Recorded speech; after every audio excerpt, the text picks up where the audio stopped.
आदौ ब्रह्मा मध्ये विष्णुः अन्ते देवः सदाशिवः मूर्तित्रयस्वरूपाय दत्तात्रेय नमोऽस्तु ते।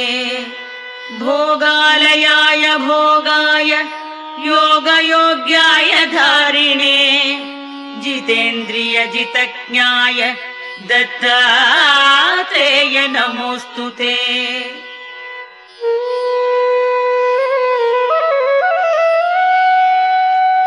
दिगंबराय दिव्याय दिव्यरूपधराय च सदोदित परब्रह्म दत्तात्रेय नमोऽस्तु ते।